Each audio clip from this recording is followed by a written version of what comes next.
स्वागत है तुम सबका एक और नई वीडियो में। आज की इस वीडियो में हम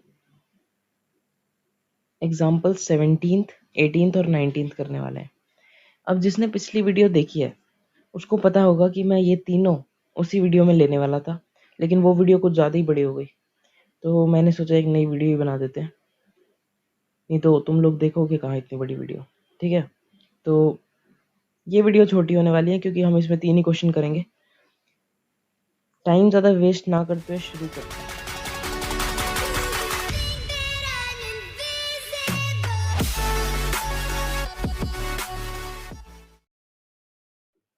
सेवनटीन्थ एग्जाम्पल, 16th वाला इससे बड़ा था, ठीक है, लेकिन वो हमने कर लिया था तब। अब 17th एग्जाम्पल क्या कह रहा है कि हमें 3 मैट्रिक्स गिवन है ए, बी और सी। कैलकुलेट करो ए सी, बी सी और ये, ऑल्सो वेरीफाई दिस। अच्छा ठीक है, तो करना क्या है इसमें? वही जो प्रॉपर्टी 2 थी ना हमारी, ये उसको वेरीफाई करने की कोशिश कर रहे हैं। 16th वाले में प्रॉपर्टी 1 वेरीफाई कर रहे थे, इसमें 2 कर रहे हैं, कोई बड़ी बात नहीं है। तो ए सी निकालना बहुत आसान है, इसको इससे मल्टीप्लाई कर देंगे। बी सी भी निकाल लेंगे हम, फिर ए प्लस बी निकाल के सी से मल्टीप्लाई करना है। ये 3 चीज़ें निकालनी है और दिखाना है ये वाला जो स्टेटमेंट है कि ट्रू होगी।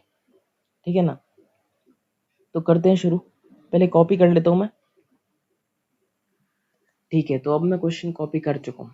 अब पहली चीज़ क्या है कि हमें सबसे पहले तो ए सी निकालना है। ठीक है, तो ए सी निकालते हैं सबसे पहले बिना किसी देरी के। ठीक है, तो इस बार मैं जल्दी करूँगा, मैं वेट नहीं करने वाला।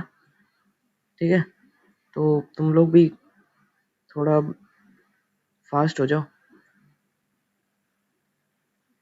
पहले ए बी निकालने के लिए ऐसे लिखेंगे और फिर पहले वाले मैट्रिक्स को रो में डिवाइड करना है, दूसरे वाले को कॉलम में डिवाइड करना है। ठीक है ना, तो करते हैं, दिमाग में ही कर रहे हैं हम। और जो रिजल्टेंट मैट्रिक्स आएगा उसका ऑर्डर क्या होगा?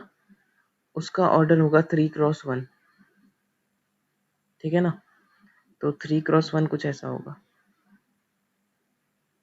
ठीक है, अब रोज में डिवाइड कर लेते हैं इसको, और ये तो एक ही कॉलम है, तो पहली रो को जब हम मल्टीप्लाई करेंगे तो क्या आएगा? 0 होगा 2 से 0, 6 होगा -2 से -12, और 7 होगा 3 से तो 21, -12 + 21 9। ठीक है, फिर -6 होगा 2 से -12 और +24, तो ये तो +12 हो गया। और होगा 14 + 16, तो ये तो सीधा 30 हो गया। तो पहला तो हमने निकाल भी लिया ए सी। अब निकालना है बी सी। बी सी के लिए बी सी को लिखते हैं। बी सी लिखने के बाद क्या करना है? रोज और कॉलम्स में डिवाइड करके 3x1 का एक मैट्रिक्स बना देना। तो 0 होगा 2 से 0, फिर -2 + 3, तो ये होएगा 1। इसको एक्चुअली वाइट से लिख लेते हैं। फिर 1 होगा 2 से 2, और 2 होगा 3 से 6, तो 8 आएगा ये। और 1 होगा 2 से 2 -4, तो ये -2 आएगा। बी सी भी निकाल लिया हमने तो। ठीक है, अब क्या निकालना है? ए प्लस बी मल्टीप्लाई बाय सी, है ना। ठीक है, तो अब ए प्लस बी निकालते हैं सबसे पहले। ए प्लस बी के लिए सबसे पहले मैं ए प्लस बी को लिख लेता हूँ। तो ये हो गया ए प्लस बी। इसका आंसर क्या आएगा? इसका आंसर आएगा 0 + 0 0, 6 + 1 7, 7 + 1 8, -6 + 1 -5, 0 और 10, फिर 8, 6 और 0, तो ये हो गया हमारा ए प्लस बी।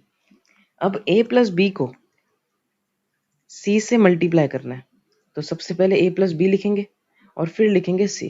ठीक है, तो ये हो गया हमारा ए प्लस बी और ये हो गया सी। ठीक है, अब देखो मल्टीप्लाई करना है इसको सीधा, तो ज़्यादा बड़ी बात तो है नहीं कोई। ठीक है, तो फाइनल लिख लेता हूँ मैं एक ही बार पे। ए प्लस बी इंटू सी क्या होगा? रोज और कॉलम्स में डिवाइड कर लो, और मल्टीप्लाई करने के बाद जो रिजल्टेंट आएगा उसका ऑर्डर ये होगा। ठीक है, तो कुछ ऐसा। ठीक है,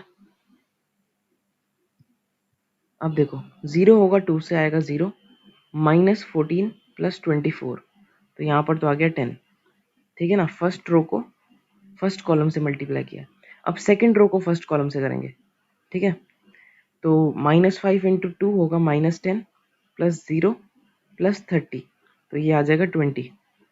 ठीक है, और अब थर्ड रो को फर्स्ट कॉलम से, तो 8 × 2 16 -12 + 0, तो ये आएगा 4। तो ये हमारा हो गया A + B × C। अब देखो क्वेश्चन क्या था, क्वेश्चन था कि वेरीफाई करो कि A + B × C = AC + BC।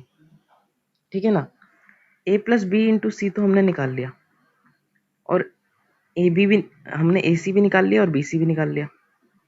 अब क्यों ना हम इन दोनों को ऐड कर दें एक बार, है ना। तो अब AC + BC करते हैं, ये हमारी LHS हो गई। ठीक है, लेफ्ट हैंड साइड। अब राइट हैंड साइड के लिए क्या कर रहे हैं, AC + BC कर रहे हैं। तो AC हमने ऊपर निकाला था, AC था हमारा ये और BC था ये। ठीक है ना, तो मैं इसे यहाँ से उठा के कॉपी करके यहाँ पर पेस्ट कर देता हूँ। ये हो गया हमारा AC, और BC क्या है, BC है ये, इसे भी कॉपी करके पेस्ट कर देते हैं। अब देखो इन दोनों को ऐड करना है, तो ऐड करते हैं। क्या आएगा, 9 + 1 10, 12 + 8 20, और 30 - 2, 30 - 2 कितना होता है, 28। तो ये हमारा आ गया AC + BC। बट ये तो इक्वल नहीं आ रहा, क्योंकि यहाँ पर देखो, यहाँ मेरे से शायद कोई गलती हो गई है। यहाँ पर है हमारा 10 20 और 4, और यहाँ है 10 20 और 28। ये भी सेम होने चाहिए थे 4 और 28 ना, तो ये सेम नहीं है, इसका मतलब कोई गलती हो गई है। तो मैं देखता हूँ, एक मिनट। यहाँ पर 4, 8 × 2 16 -12, यहाँ तो 4 ही आना था। यहाँ अगर मैं ऊपर देखूँ तो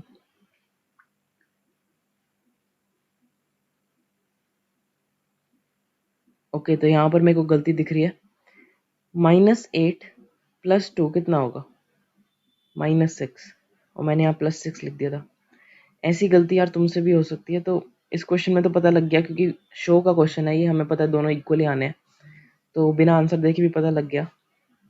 लेकिन आप लोग ध्यान से करना, ठीक है। देख रहे हो, माइनस प्लस में गलती कर दी, तो यहाँ आएगा -6, और फिर यहाँ पर मल्टीप्लाई होके बनेगा 16 + 12। तो यहाँ पर आएगा 28। 16 + 12 28 होता है। तो अब हमारा ये हो गया वेरीफाई, तो आप लिख सकते हो हेंस वेरीफाइड। बस इतना ही था। नेक्स्ट क्वेश्चन देखते हैं। नेक्स्ट क्वेश्चन कह रहा है 18th question, if A is this then show that this is equals to O matrix. तो ये क्वेश्चन फिर से बड़ा है। वो कह रहे हैं A मैट्रिक्स हमें गिवन है, तो A³ - 3A - 40I निकालो। 40I क्या है, 40I का मतलब है 40 × I मैट्रिक्स, जो ये होता है आइडेंटिटी वाला मैट्रिक्स, यहाँ 1 आता है। इसको जब हम मल्टीप्लाई करेंगे तो हर 1 की जगह 40 आ जाएगा। याद है स्केलर मल्टीप्लिकेशन, हर एक एलिमेंट से मल्टीप्लाई होता है, लेकिन अब 0 से मल्टीप्लाई होगा तो 0 ही आएगा, लेकिन 1 से बन जाएगा 40। बताता हूँ मैं क्वेश्चन करते समय। मगर A³ कैसे निकलेगा, ये किसी ने सोचा। 23A भी निकलाएगा, हर एलिमेंट को 23 से मल्टीप्लाई कर देंगे। A³ कैसे निकलेगा, A³ के लिए हमें A × A करना पड़ेगा। ठीक है, तो सबसे पहले इन दोनों को करेंगे, फिर हमारे पास A² आएगा, फिर उसको फिर से A से करेंगे, फिर हमारे पास A³ आएगा। ठीक है ना, तो ये करना है। अब देखो, पहले मैं क्वेश्चन कॉपी करता हूँ। क्वेश्चन मैंने कॉपी कर लिया है। अब देखो करना क्या है कि A मैट्रिक्स हमें गिवन है, और शो करना है कि ये LHS और RHS आपस में इक्वल होंगे। ठीक है ना, तो सबसे पहले क्या करेंगे, सबसे पहले तो यार 40I निकाल लेते हैं। ठीक है ना। 40i कितना होगा? i तो अब देखो, ध्यान से सुनो। एक बच्चे के क्वेश्चन दिमाग में एक क्वेश्चन आ रहा है। क्वेश्चन क्या है कि i तो 2x2 का भी होता है, 3x3 का भी होता है, 4x4 का भी होता है, कौन सा लेना है? तो देखो, ए का जो ऑर्डर है ना 3x3, हम ए में उसी ऑर्डर का मैट्रिक्स ऐड कर सकते हैं, है ना। तो इसका मतलब कि जो आई है ना ये वाला, इसका ऑर्डर भी 3x3 ही होगा। समझ रहे हो तुम? एडिशन का रूल है यार ये, कि सेम होना चाहिए ऑर्डर। तो इसका अगर 3x3 है तो इसका भी 3x3 ही होगा। ये बात हो गई। अब 40i कैसे निकालेंगे? 40 इंटू आई, 1 0 0 0 1 0 और 0 0 1।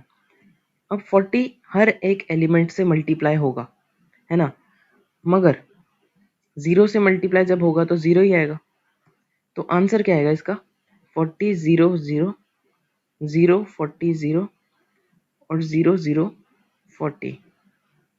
ये हमारा होगा 40i। अब देखते हैं 23a को। ठीक है ना। 23a का मतलब क्या है? 23 इंटू ए। ठीक है, तो ए क्या था हमारा? 1 2 3, 3 माइनस 2 1, 4 2 1। ये हमारा ए हो गया। अब इसको मल्टीप्लाई कर लेते हैं। अब 23 हर एलिमेंट से मल्टीप्लाई होगा तो क्या आएगा? 23 इंटू 1 23, 23 इंटू 2 46 और 23 इंटू 3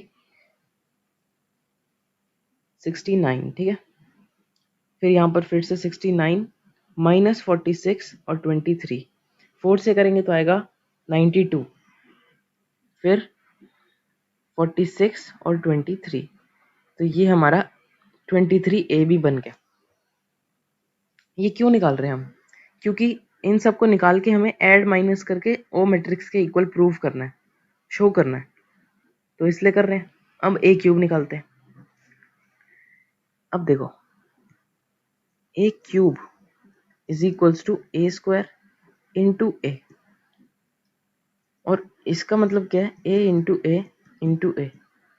ठीक है, ये बात आप लिख दो, ये बात आपने बक्से में डाल दी। अब ए स्क्वायर निकालेंगे। सबसे पहले ए स्क्वायर निकालने के लिए ए इंटू ए करना पड़ेगा, तो ये लिख दिया मैंने ए इंटू ए। अब इनको मल्टीप्लाई करके क्या आएगा? मल्टीप्लाई जब हम करेंगे तो मेरे साथ साथ करो यार तुम। रोज में डिवाइड कर लिया पहले को और दूसरे को कर लिया कॉलम्स में डिवाइड। ठीक है ना। अब आंसर क्या होगा? 1 इंटू 1 होगा 1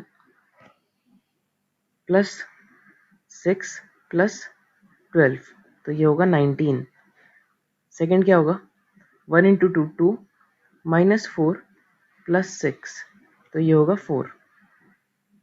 फिर 3 प्लस 2 प्लस 3, तो ये होगा 8। ठीक है ना। अब सेकेंड रो को हर एक कॉलम से करेंगे। ठीक है ना। तो 3 इंटू 1 3 माइनस 6 प्लस 4, ये कितना होगा? 1। फिर 3 इंटू 2 होगा 6 प्लस 4 प्लस 2, तो ये होगा 12। फिर 3 इंटू 3 होगा 9 माइनस 2 प्लस 1, 9 माइनस 2 8, 7 प्लस 1 8, तो यहाँ 8 आ जाएगा। ठीक है ना। अब होगा क्या? अब आखिरी रो को इन तीनों कॉलम से, तो 4 इंटू 1 4 प्लस 6 प्लस 4, तो ये 14 हो जाएगा। नेक्स्ट होगा 8 माइनस 4 प्लस 2, तो ये होगा 6, और फिर होगा 12 प्लस 2 प्लस 1, ये होगा 15। ठीक है ना। आई होप बात समझ आ गई होगी। ये हो गया हमारा ए स्क्वायर। अब ए क्यूब निकालना है, तो ए क्यूब निकलेगा ए स्क्वायर इंटू ए, और ए स्क्वायर इंटू ए कैसे होगा? पहले ए स्क्वायर लिखो फिर ए लिख दो, तो ये लिख दिया मैंने ए स्क्वायर इंटू ए। अब मल्टीप्लाई करते हैं। मल्टीप्लाई करने के लिए हमें पता है 3x3 का रिजल्टेंट आएगा, और मल्टीप्लाई भी भाई मुश्किल वाला है ये वाला। ठीक है, तो ध्यान से रोज और कॉलम्स में डिवाइड कर ही लेते हैं। ये हो गई हमारी पहली रो, गंदी लग रही है, 1 मिनट। ये हो गई पहली, दूसरी और तीसरी, और ये हो गए हमारे कॉलम्स, सेपरेट हो गए भाई। अब देखो, कंफ्यूज बिल्कुल मत होना, पहली रो को हर 3 कॉलमों से मल्टीप्लाई करना है। तो पहले यही करते हैं। 19 इंटू 1 होगा 19, प्लस 4 इंटू 3 12, प्लस 8 इंटू 4 32। तो इन सबको ऐड करेंगे तो क्या आएगा, 44 63 आएगा। ठीक है, 63 लिख दिया, इसका काम खत्म। अब पहली रो को ही दूसरे कॉलम से 19 इंटू 2 होगा 38, माइनस 8 प्लस 16, तो ये होगा हमारा 46, इसका काम खत्म। अब 19 इंटू 3 होगा हमारा 57, प्लस 4 प्लस 8, तो ये होगा 69। ठीक है, बात खत्म, इसका काम, अब फर्स्ट रो का काम खत्म हो चुका है। अब आएंगे हम सेकेंड रो में। सेकेंड रो को इन तीनों कॉलम से मल्टीप्लाई करना है। ठीक है ना, तो 1 इंटू 1 होगा 1, प्लस 36 प्लस 32, तो ये फिर से 69 बनेगा। फिर क्या होगा, 1 इंटू 2 मतलब 2, माइनस 24 प्लस 16, माइनस 6 होगा ये, बिल्कुल। और अब आखिरी पाएंगे हम, 1 इंटू 3 होगा 3, प्लस 12 प्लस 8, तो ये होगा 23। ये हो गया। अब इस रो का काम भी खत्म हो गया। अब लास्ट रो को हर 3 कॉलम से मल्टीप्लाई करेंगे और हमारे तीनों हमें एलिमेंट्स लास्ट वाले मिल जाएंगे। तो 14 इंटू 1 होगा 14, प्लस 6 इंटू 3 18, प्लस 60 92, तो 92 लिख दिया। अब 14 इंटू 2 होगा 28, माइनस 12 प्लस 30, तो 28 प्लस 30 होगा हमारा 58, माइनस 12 46 होगा, तो 46 भी लिख दिया। अब लास्ट क्या है, 14 इंटू 3 मतलब 42, प्लस 6 प्लस 15, 48 63 होगा, है ना, तो ये लिख दिया 63। अब इसको हटा देते हैं। अब देखो, ये हमारा ए क्यूब आ गया। अब क्वेश्चन क्या था, दोबारा देखो। क्वेश्चन था ए क्यूब माइनस 23a माइनस 40 करो। तो LHS लिखेंगे अब हम, कलर बदल लेते हैं। ओके, LHS, LHS क्या होगा, ए cube minus 23a minus 40i, यही है ना। तो ए क्यूब क्या है, ए क्यूब हमारा है ये वाला, तो इसको लिख देते हैं नीचे। ठीक है ना, ये हो गया ए क्यूब माइनस 23a, तो यहाँ माइनस का साइन लगाएंगे और 23a को नीचे ले आएंगे। 23a हमने कहाँ निकाला था, ये रहा 23a, तो इसको हम करेंगे कॉपी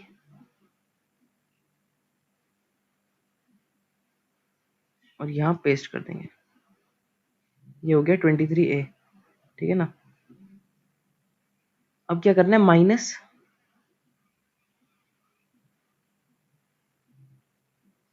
40i, तो 40i भी हम निकाल चुके हैं। 40i हमारा यहाँ पर है, इसको कर लेते हैं कॉपी और नीचे कर लेंगे पेस्ट। ठीक है, कॉपी पेस्ट ने भाई जिंदगी आसान कर दी है। आप लोगों को पेपर में कॉपी पेस्ट हाथ से ही करना पड़ेगा। ठीक है, अब ये हो गया हमारा LHS। अब इसको कैलकुलेट करते हैं। ठीक है, तो क्या होगा, 63 माइनस 23 माइनस 40, पहला पहला एलिमेंट सबका देखेंगे। ठीक है, फिर दूसरा दूसरा, फिर तीसरा तीसरा। तो 63 माइनस 23 कितना होगा, 40, 40 माइनस 40 0 होगा। कलर बदल लेते हैं, ये होगा 0। सेकंड क्या होगा, 46 माइनस 46 प्लस 0, तो ये भी 0 होगा। फिर 69 माइनस 69 प्लस 0, तो ये भी 0 होगा। 69 माइनस 69 प्लस माइनस 0, तो ये भी 0। -6 प्लस 46 माइनस 40, देखो -6 माइनस माइनस प्लस, तो प्लस 40 और फिर -40, एक सेकेंड, ओह सॉरी, यहाँ पर 46 है। ठीक है, तो -6 + 46 - 40, तो ये भी हमारा 0 होगा। ठीक है ना। 23 - 23 ये तो 0 ही है। 92 - 92 ये भी 0 है। 46 - 46 ये भी 0 है। और 63 - 23 - 40 ये भी 0 है। तो आंसर हो गया हमारा।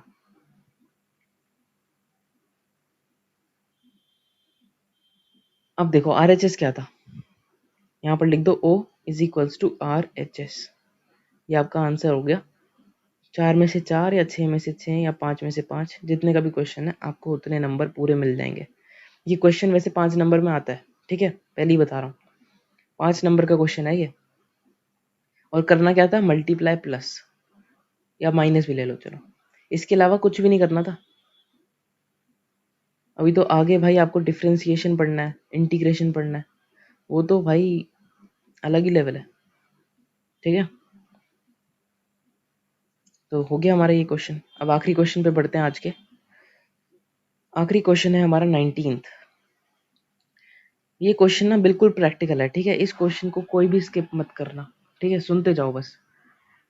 इन a legislative assembly election, a political group hired a people's public relation firm to promote its candidate in 3 ways। ठीक है, क्या कह रहे हैं ये कह रहे हैं कि इलेक्शन हो रहे हैं सरकार के। एक पार्टी ने, पॉलिटिकल ग्रुप मतलब पार्टी, एक पार्टी ने एक फर्म को हायर किया अपने कैंडिडेट को प्रमोट करने के लिए। ठीक है, कोई भी एक XYZ पार्टी है, XYZ पार्टी का नाम है, और उसका कोई कैंडिडेट है, लेट्स से उसका नाम है AB। तो AB जो बंदा है उसको प्रमोट करने के लिए पार्टी ने कुछ खर्चा किया, फर्म को बुलाया और कहा कि telephone, house call and later से 3 तरीकों से प्रमोट करो पार्टी को। ये 3 तरीके क्या हैं कि आपके फ़ोन पे फ़ोन आएगा कि हमारी पार्टी को वोट दो, हाउस कॉल आएंगे, आपके घर पे फ़ोन आएगा एक तरीके से, और लेटर्स आएंगे आपके घर पे कि हमारी पार्टी को आप वोट दो। तो ये है सिचुएशन, ठीक है भाई। अब देखो, हमें एक मैट्रिक्स गिवन है A, और इसमें क्या है, कॉस्ट पर कॉन्टैक्ट। इसका मतलब क्या है कि अगर हम एक बंदे को कॉन्टैक्ट करेंगे ना तो खर्चा कितना आएगा। तो टेलीफोन से हमें 40 पैसे खर्चा आता है। ठीक है, अगर आप एक बंदे को टेलीफोन करोगे तो 40 पैसे खर्चा आएगा, हाउस कॉल करोगे तो 100 पैसे खर्चा आएगा, और लेटर भेजोगे तो 50 पैसे खर्चा आएगा। और इन तीनों तरीकों को हमें यूज करके पार्टी को प्रमोट करना है। ठीक है ना। ठीक है, तो अब वो कह रहे हैं the number of contracts of each type made in 2 cities is given by this. तो मतलब 2 शहर में हमें प्रमोट करना है, X और Y। ठीक है ना। और देखो क्वेश्चन बड़ा मस्त है। जो X है ना उसमें हमें 5000 लेटर भेजने हैं, 500 कॉल करनी है और 1000 टेलीफोन करने हैं। X जो शहर है, और Y जो शहर है उसमें कुछ इस तरीके के हमें खर्चे कर रहे हैं, फोन, लेटर और टेलीफोन करना है। ठीक है, अब वो कह रहे हैं find the total amount spent in the 2 cities। ठीक है, तो तुम्हें अब समझ आ रहा होगा, कुछ मल्टीप्लाई से रिलेटेड ही है। देखो, सबसे पहली चीज, मैट्रिक्स भूल जाओ। अगर तुम्हें नॉर्मल ये इन्फॉर्मेशन दी होती कि टेलीफोन का इतना खर्चा है और हमें X वाली सिटी में 1000 टेलीफोन करने हैं, Y वाली सिटी में 3000 टेलीफोन करने हैं, तो टोटल टेलीफोन का खर्चा कितना आएगा। तो तुम क्या करोगे, तुम इस 40 को उठाओगे और 1000 से मल्टीप्लाई करोगे, कहोगे 40,000 पैसे तो X में खर्चा होएगा, और इसमें जोड़ दोगे हमारा 40 इंटू 3000, मतलब 1,20,000 पैसे हमारा Y में खर्चा होगा टेलीफोन का। इन दोनों को तुम ऐड करोगे और रुपीस में निकाल दोगे, कहोगे ये टोटल खर्चा हो गया। यही करोगे ना। अब देखो, बिल्कुल दिमाग से सोचो, तुमने 40 को इससे भी मल्टीप्लाई किया, इससे भी मल्टीप्लाई किया, किया कि नहीं। मैट्रिक्स में भी तो यही होता है। मैट्रिक्स में हम पहले मैट्रिक्स को रोज में डिवाइड करते हैं, दूसरे को कॉलम्स में करते हैं, और फिर पहली रो को दूसरे कॉलम से मल्टीप्लाई करते हैं। ठीक है ना, यही करते हैं हम। लेकिन सबसे पहले हम इसका ऑर्डर चेक करेंगे। इसका ऑर्डर है 3 × 1। इसका ऑर्डर है 2 क्रॉस 3, तो मल्टीप्लिकेशन पॉसिबल, अगर ये ए है और ये बी है तो ए बी तो पॉसिबल नहीं है, लेकिन क्या बी ए पॉसिबल है? बी ए के लिए क्या होगा, इस 3 और इस 3 को इक्वल होना चाहिए, जो कि यह इक्वल है, तो बी ए हमारा पॉसिबल है। अब देखो, अगर हमने बी ए करना है तो बी ए के लिए हम बी वाले मैट्रिक्स को रोज में डिवाइड करेंगे कुछ ऐसे, और ए वाले को कॉलम्स में डिवाइड करेंगे, तो ये तो एक ही कॉलम है। अब क्या करेंगे हम कि पहली रो को मल्टीप्लाई करेंगे, मतलब ये जो 1000 है ये 40 से मल्टीप्लाई होगा, ये 500 100 से मल्टीप्लाई होगा, और ये जो 5000 है ये 50 से मल्टीप्लाई होगा। फिर हम दूसरी रो में आएंगे, इस 3000 को 40 से मल्टीप्लाई करेंगे, फिर इसको इससे और इसको इससे। और अगर आप बिल्कुल ध्यान से सोचो ना, तो हमें यही करना है। हमें करना क्या है, हमें किसी भी तरीके से इस 1000 को 40 से मल्टीप्लाई करना है और इस 3000 को 40 से मल्टीप्लाई करना है, और फिर ऐसे ही हमें हाउस कॉल और लेटर के लिए भी करना है। तो हमें पता है अगर हम ये बी ए निकालेंगे तो ये आपस में मल्टीप्लाई हो जाएंगे सही तरीके से, ठीक है ना। अब देखो, मैं इस क्वेश्चन को नहीं करा रहा, ठीक है, क्योंकि ये बहुत ही ज़्यादा आसान है। मेन बात यह है कि इन लोगों ने डायरेक्ट ही कुछ भी नहीं लिखा, डायरेक्ट बस दिमाग से सोचा कि हाँ जी ये होगा और बी ए निकाल दिया। अब क्या होगा, इनने ऐड कर दिया, भाई ऐड तो होगा ही, क्योंकि जो रिजल्टेंट मैट्रिक्स होगा उसका ऑर्डर क्या होगा, देखो ना, रिजल्टेंट मैट्रिक्स का ऑर्डर क्या होगा, इसका है 3 क्रॉस 1, इसका है 2 क्रॉस 3, हम बी ए कर रहे हैं तो ऑर्डर क्या होगा, 2 क्रॉस 1 होगा ऑर्डर, है ना। 2 क्रॉस 1 होगा ऑर्डर, मतलब दो ही एलिमेंट्स हैं, दो एलिमेंट्स इन्हें निकाल दिए 2 क्रॉस 1 के, बिना कुछ सोचे। यहाँ पर x लिख दिया, यहाँ y लिख दिया, बोल दिया नीचे कि x में इतना खर्चा होएगा, y में इतना। अब ये पैसे हैं तो 2 0 काटेंगे तो रुपीज हो जाएंगे, तो वही इन्हें कर दिया। इसमें कुछ ज़्यादा दिमाग नहीं खर्च हो रहा था, ठीक है ना, इसलिए मैं ये क्वेश्चन नहीं करा रहा, समझा दिया मैंने। कोई भी डाउट है तो आप नीचे कमेंट करके मेरे से पूछो, और अगर ये वीडियो पसंद आई है तो इस वीडियो को लाइक करो, चैनल को सब्सक्राइब करो, ठीक है। अगली वीडियो में 3.2 लूँगा, और 3.2 को मैं 2 पार्ट्स में लूँगा। पता है क्यों, मेरे को पता है, मैंने इससे पिछली वाली वीडियो में कहा था कि मैं 3.2 को एक ही पार्ट में लूँगा, लेकिन ध्यान से सुनो यार, 3.2 जो एक्सरसाइज है ना वो पूरी प्रोडक्ट पे बेस है। जिस बंदे को आता है ना, जैसे मुझे पूरा आता है अच्छे से, तो मैं इसको बहुत फास्ट कर सकता हूँ, लेकिन तुम्हें दिक्कत होने लग जाएगी, ठीक है। तो मैं सोच रहा हूँ कि 2 पार्ट में डिवाइड करेंगे, एक एक क्वेश्चन को ध्यान से समझेंगे और फिर एक्सरसाइज खत्म हो जाएगी, ठीक है ना। फिर इसके बाद का टॉपिक तो बिल्कुल, मतलब टॉपिक तो होना ही नहीं चाहिए था, ये इतना आसान है ये, ठीक है ना। तो मिलते हैं अगली वीडियो में, तब तक के लिए रिवाइज करो, कोई डाउट है तो पूछो, लाइक सब्सक्राइब कमेंट, और किसी को भी अगर दिक्कत हो रही है मेरी वीडियोस ढूंढने में, तो चैनल की प्लेलिस्ट सेक्शन में सारी प्लेलिस्ट बनी पड़ी हैं, और हर वीडियो के डिस्क्रिप्शन में भी प्लेलिस्ट हैं उस चैप्टर से रिलेटेड, ठीक है ना। तो इस चैप्टर के बाद एनसीईआरटी एग्जाम्पलर लेने का सोच रहा हूँ मैं, तो बता देना अगर चाहिए तो। मिलते हैं अगली वीडियो में। You're never gonna make it, you're not good enough. There's a million other people with the same stuff. You really think you're different? Man, you must be kidding. Think you're gonna hit it, but you just don't get it. It's impossible, it's not probable, you're irresponsible. Too many obstacles, you gotta stop it, yo, you gotta take a